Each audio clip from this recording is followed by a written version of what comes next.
ஆரம்பிச்சிடலாம் மணி. ஆரம்பிச்சிடலாம் மேடம்.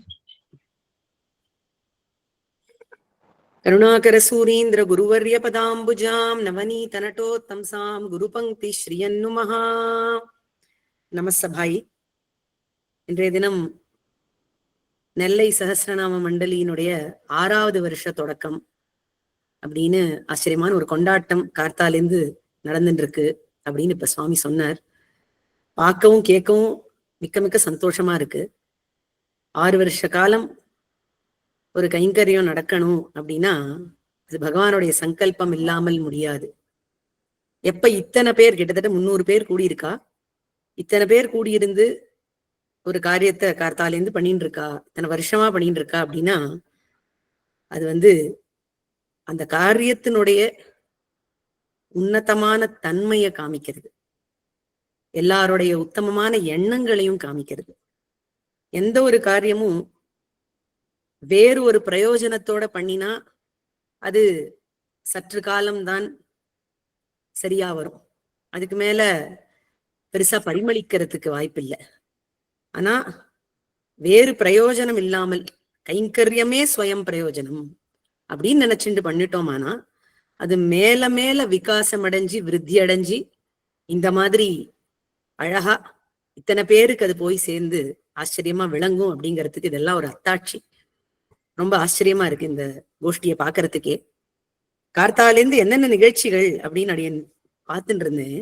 அது ரொம்ப சுவாரஸ்யமா இருக்கு. 6வது அப்படிங்கிற எண்ணுக்கு பொருத்தமா எல்லா நிகழ்ச்சிகளும் நடந்துட்டு இருக்கா மாதிரி தோன்றது. ஷண்மத ஸ்லோகங்கள்ல இருந்து ஆரம்பிச்சிருக்கா, அதுலயே ஒரு 6 வந்துடுத்து. அதுக்கப்புறம் லக்ஷ்மி நரசிம்மர் விஷயமான ஒரு காரியக்கிரமம் நடந்திருக்கு. லக்ஷ்மி நரசிம்மனுக்கு 6 திருநாமங்கள் சொல்லியிருக்கு. மாதவ முகுந்த மதுசூதன முராரே வாமன நிருசிம்ம சரணம் பவனதானாம் என்று சொல்லி, மாதவ முகுந்த மதுசூதன முராரே வாமன நிருசிம்ம, இப்படி 6 திருநாமங்களுடைய நிருசிம்மன் விஷயமான காரியக்கிரமம் ஒண்ணு. அதுக்கு மேல திருப்புகழ் ஷண்முகனை பத்தின விஷயம், அது 6. அதுக்கு மேல பாகவதம் தசமஸ்கந்தம் அப்படின்னு போட்டிருந்தது. அதுல பாகவதத்துல தசமஸ்கந்தம் கண்ணனுடைய லீலைகள், கண்ணனுடைய அவதாரம், அவனுடைய கதைகள், அது சுவாரஸ்யம், அது எல்லோருக்கும் தெரியும். அதுல ஒரு ஆச்சரியம் பாருங்கோ, கண்ணனுடைய அவதார ஸ்லோகத்தை சொல்லும் பொழுது மகர்ஷி எப்படி சொல்றார் அப்படின்னு கேட்டா அதுல ஒரு 6 வருது. தமத்புதம் பாலகம் அம்புஜே க்ஷணம் சதுர்புஜம் சங்க கதார்யுதாயுதம் ஸ்ரீவத்ஸலக்ஷ்மம் கலசோபி கௌஸ்துபம் பீதாம்பரம் சாந்திரபயோத சௌபகம் என்று சொல்லி, தம் அத்புதம் பாலகம், அந்த அத்புத பாலகனான கண்ணன் எப்படி இருந்தான் அப்படின்னு கேட்டா இந்த ஸ்லோகத்துல 6 குணங்கள் அவனை பத்தி சொல்லியிருக்கு. அடுத்த ஸ்லோகமும் இருக்கு, ஆனா இந்த பிரதானமான அவதார ஸ்லோகத்துல 6 விஷயங்கள் என்ன சொல்லியிருக்குன்னு பார்த்தா, தமத்புதம் பாலகம் அம்புஜே க்ஷணம், தாமரை கண்கள். அதுக்கு மேல எப்படி இருக்கான் எம்பெருமான் அப்படின்னு கேட்டா அவனுடைய திருத்தோள்கள், சதுர்புஜம் சங்க கதார்யுதாயுதம், 4 தோள்கள், சங்கு சக்கரம் கதை வாழ் எல்லாம் தரித்துக் கொண்டு. இது 2வது. 3வது சொல்றார் ஸ்ரீவத்ஸலக்ஷ்மம், திருமார்பு எப்படி இருக்கு, ஸ்ரீவத்சம் லக்ஷ்மி தேவி எல்லாரும் குடியிருக்கா. கலசோபி கௌஸ்துபம், கௌஸ்துபம் இருக்கு 4வது. அடுத்தது சொல்றார் பீதாம்பரம், பீதாம்பரம் தரிச்சுட்டு இருக்கார் 5வது. சாந்திர பயோத சௌபகம், நீலமேக வர்ணனாக இருக்கார் எம்பெருமான் அப்படின்னு. இப்படி 6 லட்சணங்கள் கொண்ட தசமஸ்கந்தத்தினுடைய நாயக்கனான கண்ணனுடைய அவதாரம் ஒரு 6ஆக வந்து சேருகிறது. இதற்கு மேலே பல தேவிமார் விஷயமான விஷயங்கள்லாம் நடந்திருக்கு. அதாவது பாதுகா சகஸ்ரம், லக்ஷ்மி சகஸ்ரம், தேசிக ஸ்தோத்திரங்கள், அதே மாதிரி திவ்ய பிரபந்தம். இந்த விஷயங்கள் எல்லாம் என்ன சொல்றது அப்படின்னு கேட்டா பிரதானமா இதனுடைய தாத்பரியம், இதனுடைய சாரதமமான விஷயம், அதாவது டேக்அவே அப்படின்னு சொல்லணும்னா அது ஷடங்க யோகத்தை தான் சொல்றது. என்ன சொல்றது, கடைசியில திவ்ய பிரபந்தமோ லக்ஷ்மி சகஸ்ரமோ பாதுகா சகஸ்ரமோ என்ன சொல்றது அப்படின்னு கேட்டா எல்லாமே எம்பெருமானை அடைவதற்கான வழி, அவனை போய் சரணடைவதுதான், சரணாகதி தான் அப்படின்னு சொல்றதுதான் இதனுடைய சாரமான விஷயம். திரும்பி திரும்பி பார்த்தா, வர்ணனைகளை எல்லாம் கொண்டு பார்த்தா, வியாக்கியானங்களை எல்லாம் கொண்டு பார்த்தா கடைசியில முடியறது இந்த சரணாகதியில தான். சரணாகதிங்கிறதுக்கு ஷடங்க யோகம்னு பேரு. ஷடங்க யோகம் அப்படின்னா 6 அங்கங்கள் கொண்ட யோகம், ஒரு வழி என்று அர்த்தம். அது என்ன 6 அங்கங்கள் அப்படின்னு கேட்டா, ஆனுகூல்ய சங்கல்பம், பிராதிகூல்ய வர்ஜனம், மகாவிஸ்வாசம், கோப்திருத்துவ வரணம், கார்பண்யம், ஆத்ம நிவேதனம் என்று சொல்லியிருக்கிறது. யார்கிட்டக போய் சரண் அடைகிறோமோ அவருக்கு அனுகூலமா இருக்கணும், அவருக்கு பிரதிகூலமா இருக்கக்கூடாது, அதாவது அவருக்கு பிடிக்காததை பண்ணக்கூடாது. 3வது, அவர் மேல நம்பிக்கை இருக்கணும், விசுவாசம் இருக்கணும். 4வது, நம்மிடத்தில் ஒண்ணும் இல்லை என்று தெரிந்து கொள்ள வேண்டும், கைமுதலின்மை வேண்டும். 5வது, அவன்தான் காப்பாற்றுபவன், கோப்தா என்று வரிக்க வேண்டும். 6வது, ஆத்மாவை நிவேதனம் செய்ய வேண்டும். இதுவே சரணாகதி ஷடங்க யோகமாகும். இதுதான் இந்த அனைத்து விஷயங்களுக்கும் தாத்பரியம். லக்ஷ்மி சஹஸ்ரம், தேசிக ஸ்தோத்திரம், திவ்ய பிரபந்தம், பாதுகா சஹஸ்ரம், எல்லாத்துக்கும் இந்த மாதிரி எல்லாத்துலயும் ஒரு விதமான 6 தென்பட்டு வருது. இன்னும் பல விதமான நிகழ்ச்சிகள் இருக்கு. அப்படி எனக்கு இப்போ ஒரு 2 நிமிஷம் முன்னாடி பார்த்ததுல தோணினத்தை முதல்ல விண்ணப்பிச்சுடலான்னு தோணித்து. ரொம்ப ரொம்ப ஆச்சரியமா ஒரு குவிஸ் மாதிரி ஒண்ணு நடத்திட்டு இருந்தா அப்படி ஜாயின் பண்றச்சு. ரொம்ப சுவாரஸ்யமா இருந்தது, ரொம்ப இன்ட்ரெஸ்டிங்கா இருந்தது. எத்தனை காரியம் பண்ணி இந்த ஸ்லைட்ஸ் எல்லாம் பண்ணிருப்பா அப்படின்னு புரிஞ்சுக்க முடியறது. அது அவ்வளோ அழகா ப்ரெசென்ட் பண்ணி ஒரு உத்தரமும் அப்படியே ஃபிளாஷ் ஆற மாதிரி வச்சு ரொம்ப ஆச்சரியமா அமைஞ்சிருக்கு. இதே மாதிரி இன்னும் நிறைய நிகழ்ச்சிகள் நடந்திருக்குன்னு தெரியறது அந்த ப்ரோக்ராம் ஷெட்யூலை பார்த்தா. ரொம்ப குதூகலத்தோட ஆசையோட இந்த கைங்கரியங்கள்லாம் நடந்துட்டு இருக்கு. இதே மாதிரி எம்பெருமானும் பிராட்டியும் இந்த 6 அரவதாரத்துக்கு அனுகிரகிக்கணும் அப்படின்னு ஸ்ரத்தையா பிரார்த்திச்சுக்கிறேன். இவ்விடத்துல அடியேனுக்கு இன்னைக்கு கொடுக்கப்பட்ட ஒரு கைங்கரியம் இருக்கு. அது என்ன அப்படின்னு கேட்டா, ராமாயணத்தில் பாடங்கள் அப்படின்னு ஒரு சிறிய உபன்யாசம் எம்பெருமான் அனுகிரகத்துல நியமனமா இருக்கு. அதை பத்தி விண்ணப்பிக்கிறேன். இந்த மாதிரி ஒரு தலைப்பு வந்ததுக்கு எம்பெருமானுடைய அனுகிரகம் தான் காரணம் அப்படின்னு சொல்ல தோன்றது. ஏன்னா இது 6வது வருஷம் இல்லையா? ராமாயணம் அப்படிங்கிறது மங்கள கிரந்தம். அதுல முதல் 6 காண்டங்களை பாராயணம் பண்றது அப்படிங்கிறது ரொம்ப ரொம்ப விசேஷமா சொல்லப்பட்டிருக்கு. உத்தரகாண்டம் பாராயணம் சில பேர் பண்ணுவா, சில பேர் பண்ண மாட்டா. ஆனா முதல் 6 காண்டங்கள் பாராயணம் பண்றது, சேவிக்கிறது, உபன்யாசங்கள் சொல்றது, கேட்கறது எல்லாமே வழக்கத்துல இருக்கு. அதனால இந்த 6 கொண்ட மங்களம், அந்த மங்களத்திலிருந்து 6 பாடங்களை இந்த 6வது வருஷத்தில் ஆரம்பத்தில் நாம் பார்க்கலாம். ராமாயணம் அப்படிங்கிறது ஒரு பெரிய வாழ்க்கை பாடம். அந்த வாழ்க்கை பாடத்துல 6 அத்தியாயங்களை இன்றைய தினம் சுருக்கமாக பார்க்கலாம். ராமாயண கதையிலிருந்து நாம் என்ன 6 பாடங்களை தெரிந்து கொள்ளலாம்? எல்லோருக்கும் தெரிந்த கதை ராமாயணம். ரொம்ப ஆழமாவே தெரிஞ்சிருக்கும் எல்லாருக்குமே. ஒரு நிகழ்ச்சியும் நன்னா விஷதமா எல்லா விதமான டீட்டெயில்ஸோட எல்லாருக்கும் தெரிஞ்சிருக்கிறதுக்கு நல்ல வாய்ப்பு இருக்கு.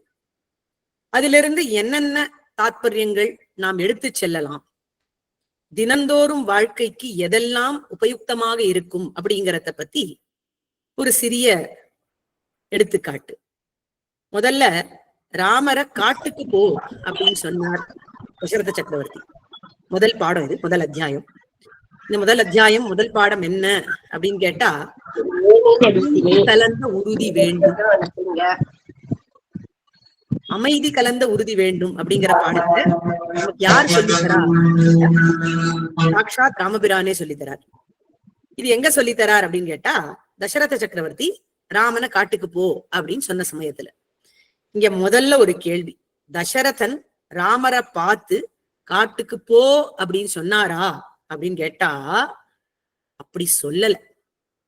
தசரதன் கைகேயிக்கு வரம் கொடுத்திருந்தார். என்ன வரம் வேணாலும் கேட்கலாம், 2 வரங்கள் உனக்கு உண்டு, எந்த காலத்துல வேணாலும் கேட்கலாம் என்று சொல்லி இருந்தார். கைகேயி கேட்ட வரம் ராமன் காட்டுக்கு போகணும், பரதனுக்கு பட்டம் கட்டணும் அப்படிங்கிறது. இது கைகேயிக்கு தசரதன் கொடுத்த வரமே தவிர ராமனை கூப்பிட்டு அப்பா நீ காட்டுக்கு போ அப்படின்னு அவர் சொல்லல. அவருக்கு சொல்றதுக்கு வாய் வரல. சுமந்திரரை விட்டு ராமனை கூப்பிட்டு வந்தார்கள் கைகேயினுடைய பவனத்துக்கு. அந்த சமயத்துல தசரதன் ராமரை பார்த்து வார்த்தை சொல்றதுக்கு தைரியப்படல, அவரால முடியல. கைகேயி விஷயத்த சொன்னான். கைகேயி விஷயத்த சொன்ன உடனே ராமன் சொன்ன வார்த்தை என்னன்னு கேட்டா, தண்டகாரண்யமேஷோகம் கச்சாம்யேவ ஹி சத்வர அவிச்சாரிய பிதுர்வாக்கியம் சமாவக்தும் சதுர்தச. அப்பா ஒரு வார்த்தை சொல்லிவிட்டாரானால் அதை நிறைவேற்றுவதை தவிர எனக்கு வேற என்ன காரியம் இருக்கு? தண்டகாரண்யத்துக்கு இப்பொழுதே நான் செல்கிறேன். அப்பா சொன்ன வாக்கியத்தை காப்பாற்றுவதற்கு எந்த விதமான விசாரமும் தேவையில்லை என்று சொல்லுகிறார். விசாரம்னா என்னன்னா, பரிசீலனை பண்றது, யோசிச்சு பாக்குறது, இதெல்லாம் தேவையா? அப்பா ஒரு வார்த்தை சொல்லிட்டாருன்னா அப்படியே கேட்க வேண்டியதுதான். அதை பத்தி என்ன சிந்தனை வேண்டிருக்கு அப்படின்னு ராமன் சொன்னாராம். இது மட்டும் இல்ல, ஒரு க்ஷணம் முன்னாடி வரைக்கும் அவருக்கு பட்டாபிஷேகம் மறுநாள் அப்படின்னு சொல்லியிருந்தது. இப்போ காட்டுக்கு போகணும்னு சொல்லிட்டா. அதனால அவருடைய மனசு கலங்கித்தோ அப்படின்னு கேட்டா இல்லவே இல்லையா. நவனம் கந்து காமஸ்ய த்யஜதஸ்ச வசுந்தராம் சர்வலோகாதிகஸ்யேவ லக்ஷ்யதே சித்த விக்ரியா. சித்தத்துல கொஞ்சம் கூட விகாரம் ஏற்படலையாம். வனம் போகணுமா, இந்த பூமியை திறந்துட்டு போகணுமா, அதாவது நாட்டையெல்லாம் விட்டுட்டு, இப்ப இந்த பூமி அவருக்கு சொந்தம் இல்லை அப்படின்னு ஆயிடுத்து இல்லையா, நாடு சொந்தம் இல்லைன்னு ஆயிடுத்து, அதெல்லாம் விட்டுட்டு வசுந்தராம் அப்படிங்கிறார். எல்லாத்தையும் திறந்துட்டு போகணும்னாலும் கவலை இல்லை. எந்த விதமான சித்த விக்ரியையும் இல்லாமல் ராமன் காட்டுக்கு கிளம்பினார். சரி, பித்ருவாக்கிய பரிபாலனம் அப்படிங்கிறதுல அவருக்கு நல்ல உறுதி இருக்கு. எது வரைக்கும் மனுஷனுக்கு உறுதி இருக்கும் அப்படின்னு கேட்டா, யாராவது வந்து நம்மள கலக்கிற வரைக்கும் உறுதி இருக்கும். நல்ல உறுதியா இருக்கும் நினைச்சுட்டு இருப்போம். யாராவது வந்து எதையாவது சொல்லி குழப்பிட்டாளானா அவ்வளவுதான், கலங்கி போயிடும். ராமனுக்கு அப்படி ஆச்சா அப்படின்னு கேட்டா அப்படி ஆனதா தெரியல. யாரு கலக்கினா ராமனை? 3 பேர் கலக்கினான். ராமன் இந்த மாதிரி ஒரு முடிவு எடுத்ததுக்கு அப்புறம் 3 பேர் வந்து காட்டுக்கு போக வேண்டாம் அப்படிங்கறத சொல்லி தடுக்க பார்த்தா. ஒத்தொத்தரும் ஒரு விதமாக தடுக்க பார்த்தார்கள். அந்த ஒவ்வொருத்தருக்கும் ராமன் ஒரு விதமாக பதிலை சொல்லி அவர் சொன்ன சொல்லில உறுதியா நின்னார். இப்ப உறுதியா நிக்கணும் ஒருத்தர் அப்படின்னா இன்னொருத்தர மிரட்டியோ இல்ல அவளை அடக்கியோவும் உறுதியா இருக்கலாம். ஆனால் ராமன் அப்படி பண்ணல, அமைதிய காண்பிச்சு உறுதியோட இருந்தார். அதனால அமைதி கலந்த உறுதி இருந்தது அவர்கிட்டக்க அப்படிங்கிற பாடத்தை இவ்விடத்துல கவனிக்கணும். எப்படி அமைதி கலந்த உறுதிய காண்பிச்சார், யாரு தடுத்தா ராமனு அப்படிங்கிறத பார்க்கலாம். 3 பேர் தடுத்தான்னு சொன்னோம். முதல்ல தடுத்தது அவருடைய அம்மா கௌசல்யாதேவி. அவரிடத்துல போய் ராமன் அனுமதி கேட்கணும் அப்படின்னு போறார். காட்டுக்கு போகணும் அப்படிங்கிற தகவலை சொல்லி ஆசீர்வாதம் வாங்கிட்டு கிளம்பணும். அதுக்காக போறாராம். கௌசல்யாதேவி சொல்றா, அப்பா எதுக்கு நீ காட்டுக்கு போகணும்? காட்டுக்கெல்லாம் போக வேண்டாம், நான் உன்னை அனுமதிக்க முடியாது. நத்வானுஜானாமி நமாம் விஹாய சுதுக்கிதாமர்ஹசி புத்திரகந்தும். நீ போறது அருகதை இல்லப்பா, சரியான காரியம் இல்ல, நான் உன்னை அனுமதிக்க முடியாது. ராஜ்யம் வேண்டாம் நமக்கு, கைகேயிக்கு ராஜ்யம் தானே வேணும், அதை கொடுத்துருவோம் பரதனுக்கு. நீ வா என்னோட, 4 வீட்டுல 10 பாத்திரம் தேய்ச்சாவது நான் உன்னை காப்பாத்துறேன், நம்ம தனியா இருந்துடலாம் வா அப்படின்னு ஒரு விஷயத்த சொன்னான். அதுக்கு மேல இன்னொரு விஷயமும் சொல்றா. இந்த பாருப்பா, உலகத்துல தர்மம் தெரியும் உனக்கு. அம்மா அப்பா 2 பேர்ல யார் சொன்ன பேச்சுக்கு மதிப்பு ஜாஸ்தி அப்படின்னு கேட்டா, அம்மா சொன்ன பேச்சுக்கு தான் மதிப்பு ஜாஸ்தியா, அப்படிதான் சாஸ்திரம் சொல்றது. அம்மா சொன்ன பேச்ச கேட்டே தீரணும், அப்பா சொன்ன பேச்சையும் கேட்கணும் தான், ஆனால் அதுக்கு ஒரு படி மேல அம்மா சொன்ன பேச்சு. அதனால அப்பா காட்டுக்கு போன்னு சொன்னார், ஆனா அம்மா நான் சொல்றேன் போ வேண்டான்னு, நான் சொல்றத கேளு, அதுதான் உனக்கு தர்மம் அப்படின்னுட்டா கௌசல்யாதேவி. இப்படி ஒரு சுலபமான ஒரு விகல்பத்தை கொடுத்துட்டா கௌசல்யாதேவி. ரொம்ப சுலபமான தேர்வு. இதை எடுத்துட்டான்னா சௌரியமா போச்சு, ராமர் பேர்ல தப்பே இருக்காதோ இல்லையோ. அதனால சுலபமா அவர் எடுத்துட்டு இருக்கலாம் அந்த சமயத்துல. ஆனா அவர் எடுத்துக்காதது மட்டும் இல்ல, இப்ப கௌசல்யாதேவிக்கு எப்படி பதில் சொன்னார் அவர் அப்படிங்கிறதுதான் அழகு. அவர் சொன்னார், அம்மா எனக்கு தர்மத்தை நீ சொல்லிவிட்ட, ஆனால் உன்னுடைய தர்மம் உனக்கு தெரியாதோ, உலகத்துக்கே தர்மத்தை சொல்லக்கூடியவள் நீ, எனக்கு தர்மம்னா என்னன்னு கத்து கொடுத்தவள் நீ, உனக்கு உன்னுடைய தர்மத்தை ஞாபகப்படுத்துறதுக்கு எனக்கு ஒரு வாய்ப்பு கொடுத்திருக்கேன்னு நினைச்சுக்கிறேன்.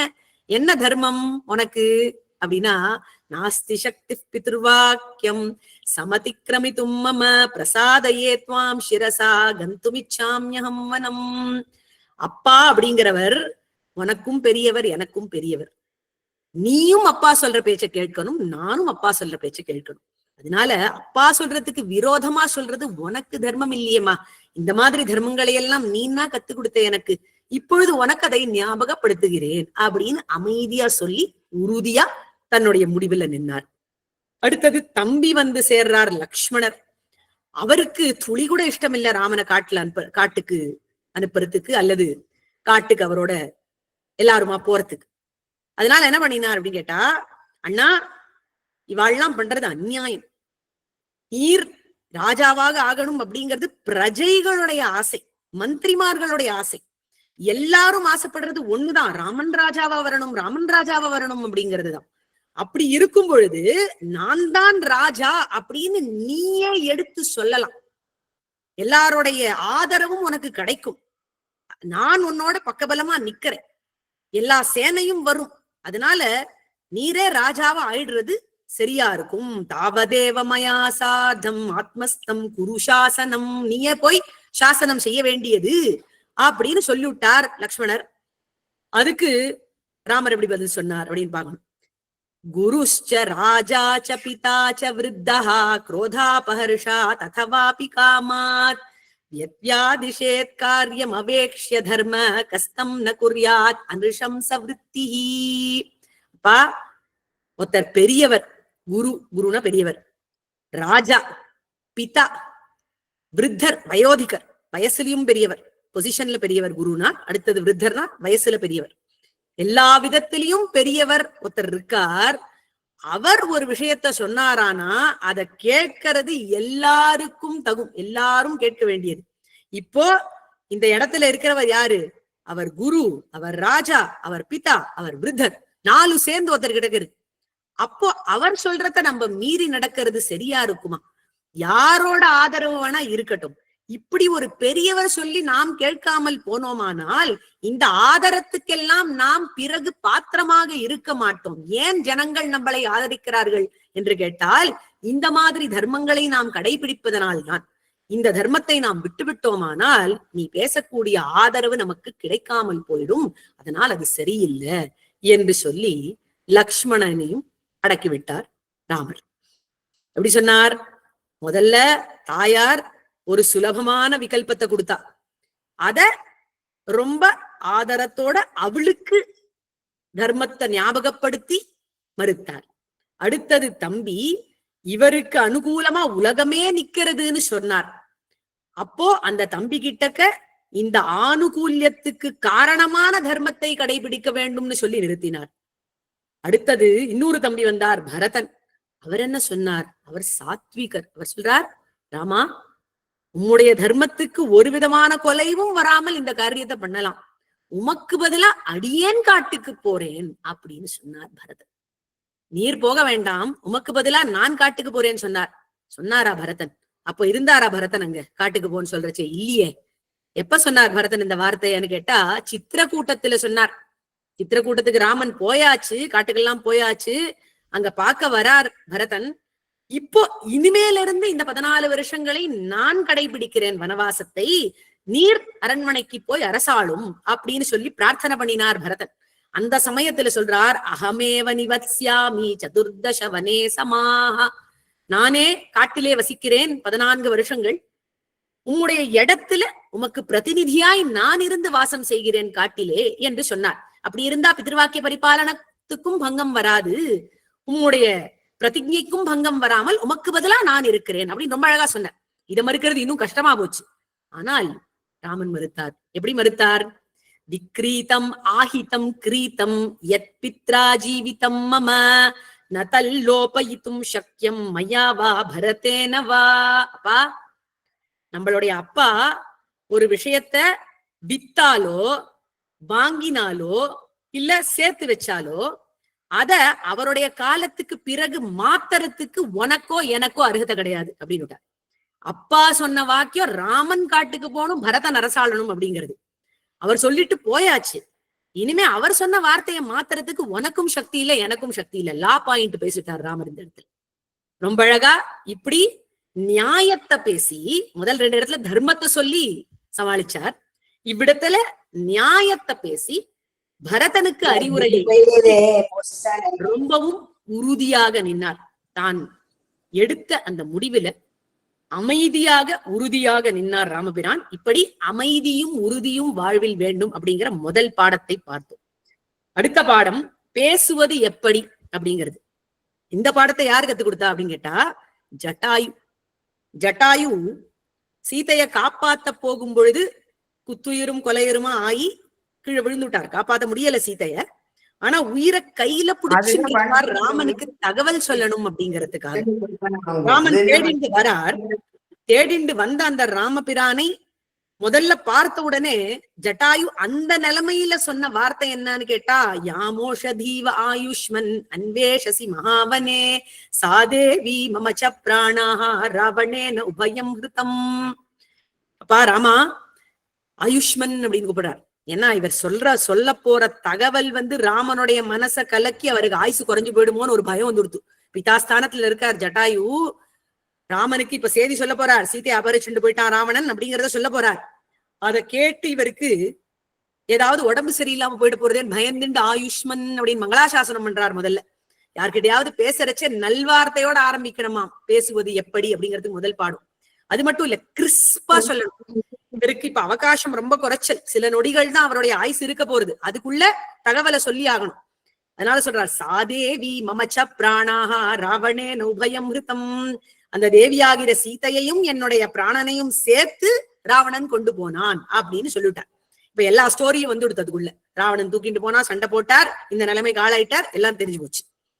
அதுக்கு மேல ஒண்ணு சொல்றார், நம்பிக்கை ஊட்டுகிறார் பேச்சுல. கவலைப்படாத ராமா, விந்தோ நாம முகூர்த்தோசௌ நச்சகா குத்ஸ்தசோ புதத்து. சீதை விந்தன் அப்படிங்கிற முகூர்த்தத்துல காணா போயிருக்கா. ஜோதிட சாஸ்திரம் என்ன சொல்றதுன்னா, விந்தன்கிற முகூர்த்தத்துல எந்த பொருள் காணா போனாலும் அதனுடைய சுவாமி கிட்டக்க திருப்பி சேரும் அப்படிங்கிறது நிச்சயமா. அதனால சீதை உனக்கு கட்டாயம் கிடைச்சுடுவா அப்படின்னு நம்பிக்கையை ஊட்டக்கூடிய வார்த்தைகளை பேசினார் ஜட்டாயு. இதுல இருந்து பேசுவது எப்படின்னு தெரியறது. யாரையாவது பார்த்தா முதல்ல மங்களகரமான வார்த்தைகளை சொல்லணும். விஷயத்தை சுருக்கமாகவும் ரொம்ப எஃபெக்டிவாகவும் சொல்லணும். அதுக்கு மேல நம்பிக்கை ஊட்டும்படியான வார்த்தைகளை சொல்லணும். யாரேனும் கஷ்டத்துல இருந்தார்களானால் அந்த கஷ்டம் தீர்ந்து விடும் அப்படிங்கிற நம்பிக்கையான வார்த்தையை அவசியம் சொல்லணும். இது 2வது பாடம். 3வது பாடம் என்ன அப்படின்னு கேட்டா, சாதனை படைப்பது எப்படி அப்படிங்கிறது. இதை யார் சொல்லிக் கொடுக்கிறார்கள் அப்படின்னு கேட்டா, சிறிய திருவடியான ஹனுமான். ஹனுமான் என்ன பண்ணினார்? அவர் என்னதான் பண்ணல. அவருக்கு கொடுத்த காரியம் என்ன அப்படின்னு கேட்டா, சீதையை போய் தேடிண்டு வரணும். எல்லா வானரர்களுக்கும் அதுதான் காரியம். எல்லா வானரர்களும் 4 திக்குகளையும் போனார்கள். அதுல தெற்கு திசையில போனவர்கள் அங்கதன், ஜாம்பவான், ஹனுமான் முதலியவர்கள். அவர்கள் எல்லோரும் கடற்கரைக்கு போய் சேர்ந்தவுடன் ஹனுமானால மட்டும்தான் கடலை தாண்ட முடியும் அப்படின்னு சொல்லி அவரை ஊக்குவித்து அனுப்பித்து வைத்தார்கள். அவருடைய காரியம் லங்கையில சீத்தையை தேடிட்டு திரும்பி வர வேண்டியது. அவர் அதை மட்டுமா பண்ணார்? இல்லையே.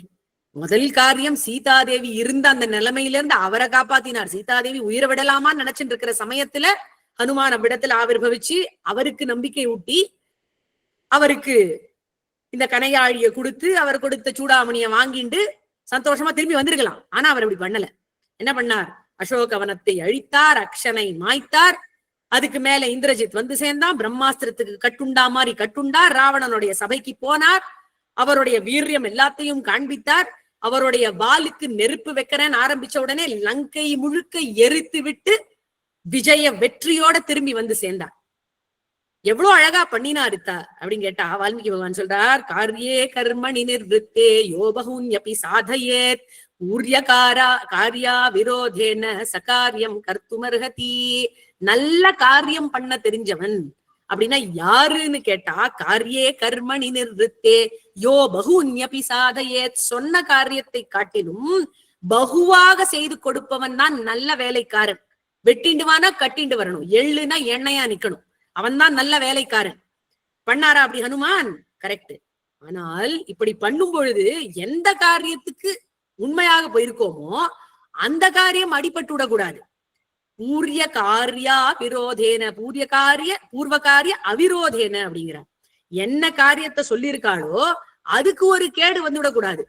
நான் நிறைய தெளிக பண்றேன் அப்படின்னு சொல்லிட்டு சாதத்தையே ஒழுங்கா வடிக்காமல் இருந்துட்டா அப்புறம் எப்படி விருந்து படைக்கிறது? அந்த மாதிரி ஆயிடக்கூடாது. அதனால என்ன காரியத்தை முதல்ல சொல்லியிருக்கார்களோ, என்ன காரியத்தை முக்கியமா சொல்லியிருக்கார்களோ அதுக்கு விரோதம் வராமல் மத்த எல்லா காரியங்களும் மேல எல்லா காரியங்களையும் செய்து முடிப்பவன் சாதனை படைப்பவன், கெட்டிக்காரன் என்று சொல்லியிருக்கிறார்.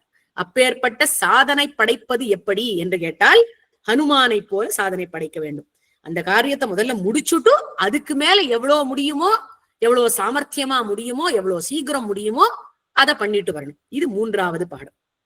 4வது பாடம் கருணை கொள்ளவும் அப்படிங்கிறது.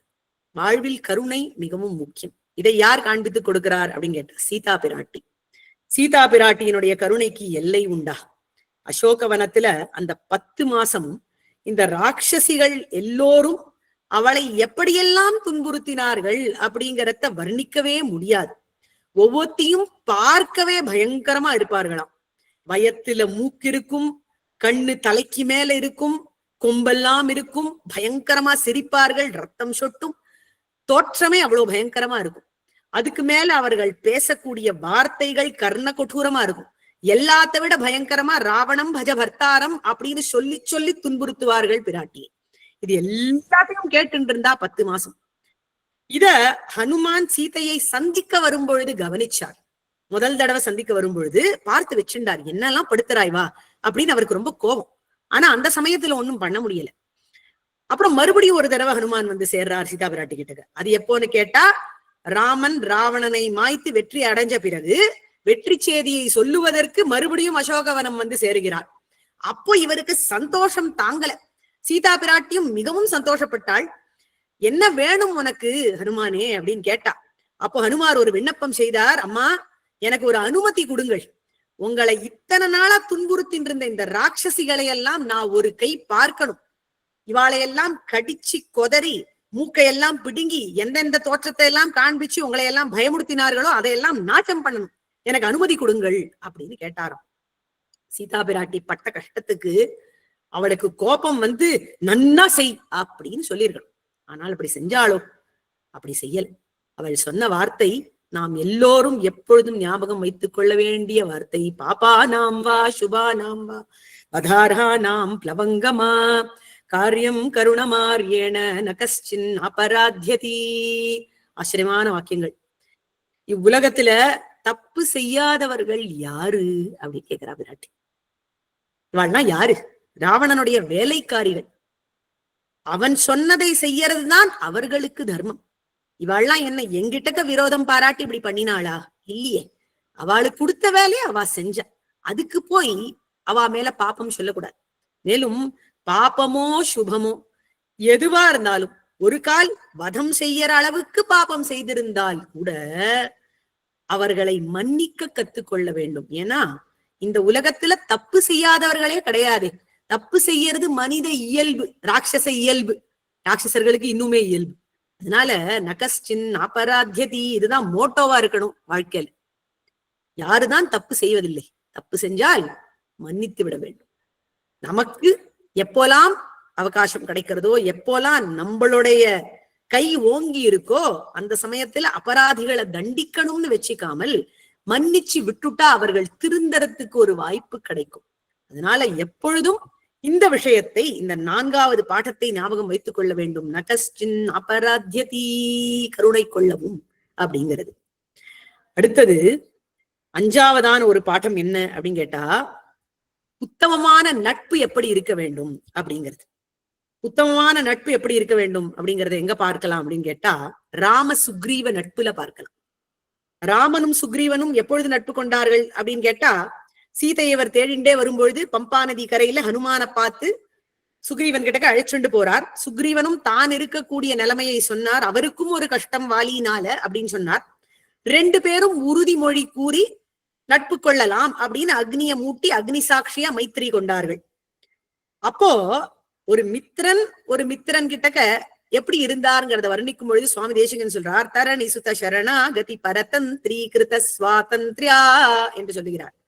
தன்னுடைய சுவாதந்திரியத்தை பரதந்திரீகரணம் பண்ணிவிட்டாராம் ராமபிரான். என்ன அர்த்தம்னு கேட்டா, ராமன் எம்பெருமான், தெய்வம், கடவுள். ஆனால் அவர் தன்னுடைய சுவாதந்திரத்தை, தனக்கு இருந்த அந்த சக்தியை எல்லாம் மறைத்து கொண்டு சுக்ரீவனுக்கு பரதந்திரன் போல நடந்துண்டாராம், அடிபணிந்தவன் போல நடந்துண்டாராம். இது ஏன் அப்படின்னு கேட்டா, சுக்ரீவன் அதுக்கப்புறம் ராமருக்கு 2 டெஸ்ட் வச்சான். என்ன டெஸ்ட் நமக்கு தெரியும். துந்துபியினுடைய கங்காள கூட்டத்தை தூக்கி எறியணும், அதே போல அந்த 7 சால மரங்களை ஆட்டணும்.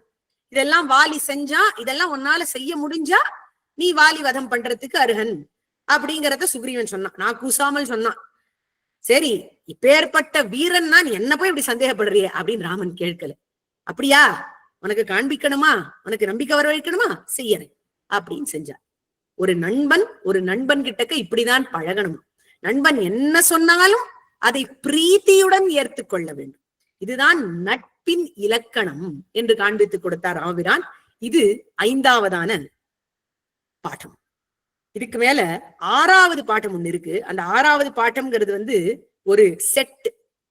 அது என்ன பாட்டம் அப்படின்னு கேட்டா, தவிர்க்க வேண்டியது என்ன அப்படிங்கிறது. ராமாயணத்திலிருந்து எதை தவிர்க்கணும் அப்படின்னு ஒரு லிஸ்ட் கத்துக்கலாம்.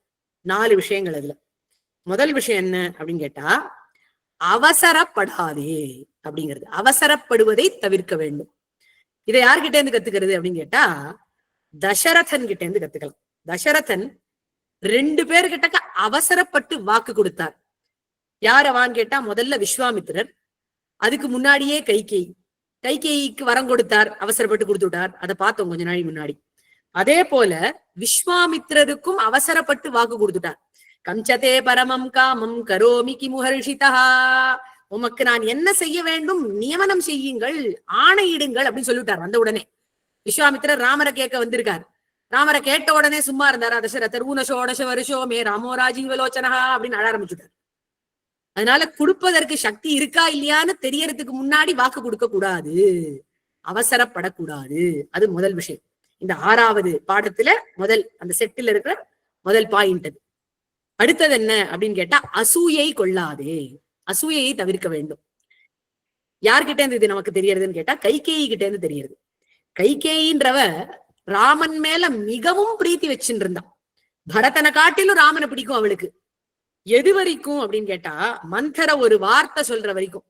ராமனுக்கு பட்டாபிஷேகம் அப்படின்னு மந்தர தான் சொல்றா கைகேயி கிட்ட. அந்த கூனி தான் சொன்னான். சொன்ன உடனே அவ்வளோ சந்தோஷப்பட்டு ரத்னஹாரம் கொடுக்கறேன் உனக்கு அப்படின்னு ஆரம்பிச்சு கொடுத்தாளாம். அப்போ இவ சொல்றா, ஏண்டி உனக்கு என்ன பைத்தியம் பிடிச்சிருக்கா, உன் பிள்ளைக்கு பட்டம் கட்டாம அவனுக்கு பட்டம் கட்டுறேன்னு சொல்றா, இதுக்கு போய் சந்தோஷப்படுறிய அப்படின்லாம் வெசா. அப்ப கூட கைகேயி சொல்றா, இல்ல ராமன் தான் தர்மாத்மா, சத்தியசந்தன், அவனுக்கு தான் பட்டம் கட்டணும், அதுதான் சரி அப்படின்லாம் சொல்றா. இப்படி சொல்லிட்டே இருந்தா. எது வரைக்கும்னு கேட்டா, ராம மாதா சபத்னி தே கதம் வைரம் நயாத்தையேத் அப்படின்னு சொல்ற வரைக்கும். ராமன் ராஜா ஆயிட்டானா, ராம மாதா கௌசல்யா தேவி உன்கிட்ட இருக்கிற எல்லா விரோதத்தையும் பாராட்டி உனக்கு தள்ளி விடுவோம் அப்படின்னு சொன்னா பாக்கணும். அந்த நிமிஷத்துல அசூய பிடிச்சது கைகேயிக்கு. அப்பதான் புத்தி மாறி போச்சு. அவ்வளோ பாசமா இருந்த கைகேயி அசூயைக்கு ஆளாயி ராம விரோதியா ஆயிட்ட.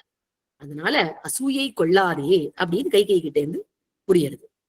இது 2ஆவது பாயிண்ட், என்ன செய்யக்கூடாது அப்படிங்கறதுல 6ஆவது பாட்டத்துல. 3ஆவது என்ன அப்படின்னு கேட்டா, அநீதியை ஆதரிக்காதே. இது யார்கிட்ட இருந்து தெரியறதுன்னு கேட்டா, கும்பகர்ணன் கிட்ட இருந்து தெரியுது. கும்பகர்ணன் ரொம்ப நல்லவன். அவன் என்ன பண்ணினா அப்படின்னு கேட்டா, ராவணன் ஒரு சபையை கூட்டினான். எப்போ எல்லா வானரங்களும் இப்ப படையெடுத்து முற்றுகை இட்டுடுத்து அந்த சமயத்துல ஒரு சபையை கூட்டுறான், மந்திரிமார்களை எல்லாம் கூட்டு. அப்ப கும்பகர்ணனை கூட்டிட்டு வா அப்படின்னு எழுப்பிண்டு வந்தார்கள். அந்த உடனே கும்பகர்ணன் சொல்றான், எதுக்குப்பா இந்த சபை அப்படின்னு கேட்டான். அது ஒண்ணும் இல்ல, சீதையை நான் அபகரிச்சுட்டு வந்துட்டேன், ராமன் இப்ப படையெடுத்துன்னு வந்திருக்கான், சண்டை போடணும் அப்படின்னா.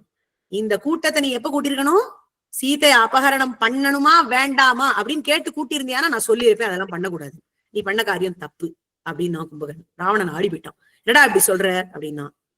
அப்புறம் கும்பகர்ணன் சொன்னா, கவலைப்படாத, என்னதான் இருந்தாலும் நீ அண்ணாவாயிட்ட, அதனால உனக்கா சண்டை போடுறேன். அகம் சமீகரிஷ்யாமி ஹத்வா சத்ருஸ்தவானக, நான் உனக்கா சண்டை போடுறேன், என்னதான் இருந்தாலும் நீ அண்ணன் ஆயிட்ட அப்படின்னு சொல்லி கும்பகர்ணன் ஒத்துண்டுட்டான். இவன் பண்றது அநீதின்னு தெரிஞ்சுண்டு அவனுக்கு ஆதரவு கொடுத்தான், அதனால அழிஞ்சு போனான். அதனால கும்பகர்ணன் கிட்ட இருந்து நாம் தெரிஞ்சுக்க வேண்டியது அநீதியை ஆதரிக்காதே என்பது. ஆக இப்ப என்ன ஆச்சு? 6வது பாடம் எதை தவிர்க்க வேண்டும் அப்படிங்கிறது. முதல்ல அதுல முதல் பாயிண்ட் அவசரத்தை தவிர்க்க வேண்டும், அடுத்தது அசூயையை தவிர்க்க வேண்டும், அடுத்தது அநீதியை ஆதரிப்பதை தவிர்க்க வேண்டும். இப்போ இந்த செட்டுல 4வது ஒரு விஷயம் இருக்கு. அது தவிர்ப்பதிலேயே பாசிட்டிவான ஒரு விஷயம். அது என்னன்னு கேட்டா, நற்பாதையில் நடக்க நடுங்காதே அப்படிங்கிறது. நல்ல பாதை ஒண்ணு தெரியறது, தர்ம மார்க்கம் தெரியறது அப்படின்னா அதுல நடக்கிறதுக்கு அஞ்சக்கூடாது.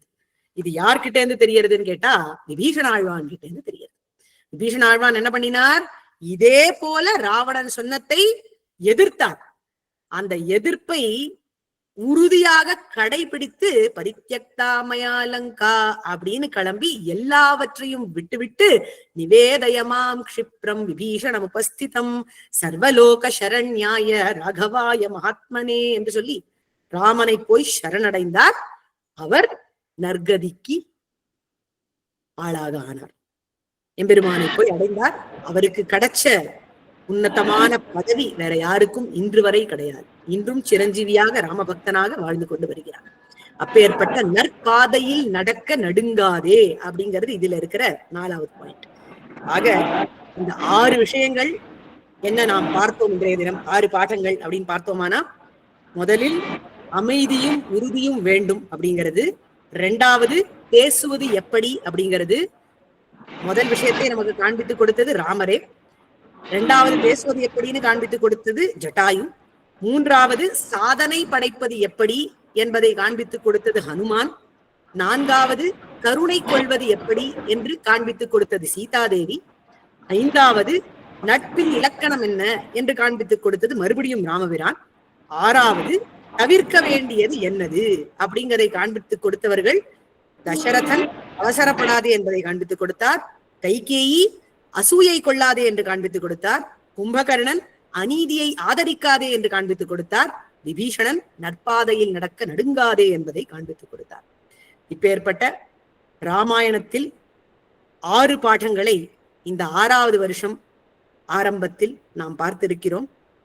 நமக்கெல்லாம் நல்வழியை காண்பிக்கக்கூடிய இந்த ராமாயணம் மங்களமாக இருந்து இந்த 6வது வருஷத்திலே நிறைய பாடங்களை கத்துக் கொடுக்கணும் என்று பிரார்த்தித்துக் கொண்டு அடியேன் அமைகிறேன். கவிதார்க்கிக சிம்ஹாய கல்யாண குணசாலினே ஸ்ரீமதே வெங்கடேஷாய வேதாந்த குரவே நமஹா. அருமையா இருந்தது மேடம். ரொம்ப நல்லா இருந்தது, கேட்கவே ரொம்ப அற்புதமா இருக்கு. சரிங்க, தயவுசெய்து அமைதியாரிங்க. மிக்க மிக்க நன்றி. இந்த 6வது வருடத்துல 6 கருத்துக்கள் ராமாயணம் பாடம் நான் கேட்ட உடனே அழகான ஒரு டாபிக் சூஸ் பண்ணி கொடுத்திருக்கீங்க. வாழ்க்கைக்கு தேவையான 6 விஷயங்கள். அமைதி, உறுதி வேண்டும் என்று ராமன் சொன்னது, ஜடாயு சொன்ன நன்றாக பேச வேண்டும், நல்ல விஷயம் பேச வேண்டும், அனுமன் செய்த காரியம் மாதிரி நல்ல காரியம் செய்து அதற்கு விரோதம் இல்லாமல் மற்ற காரியம் செய்ய வேண்டும், சாமர்த்தியம் வேண்டும், சீதாதேவி போன்று கருணை இருக்க வேண்டும், ராமர் சுக்ரீவர் போன்று உத்தமமான நட்பு இருக்க வேண்டும், தவிர்க்க வேண்டியது அவசரப்படாது, அசூயை தவிர்த்து, அநீதி ஆதரிப்பதை தவிர்த்து நற்பதையில் நடக்கவும் என்று எங்க மண்டலியில் எல்லோருக்கும் நீங்கள் நல்ல வழி காட்டியிருக்கிறீர்கள். ராமாயணத்தை மேற்கோள் காட்டி உங்களுடைய பொன்னான நேரத்தில் எங்களுக்கு வாழ்த்துறை வழங்கியதற்கு மண்டலி சார்பில் மிகுந்த நன்றியை தெரிவித்துக் கொள்கிறேன். அடியேன் தாசன். தன்யவாதங்கள் அடியேன். பரமபாகியம்.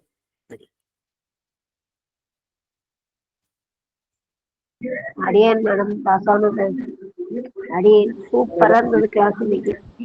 நல்லபடியிலேருந்து ராதாஸ்ரீயர் பேசுறேன். ரொம்ப ரொம்ப சந்தோஷமா இருக்கு. எங்க ஆச்சாரியனோட மாட்டு உபன்யாசம் இப்படி பண்ணி நம்ம ஊர்லயே ஆத்துலயே பண்ணிருக்கா. இப்ப கேட்கும்போது ரொம்ப சந்தோஷமா பெருமையா இருக்கு. என்ன மண்டலில எங்க ஆத்து மாட்டு பொண்ணு பேசுறது அவ்வளவு அருமையா இருக்கு.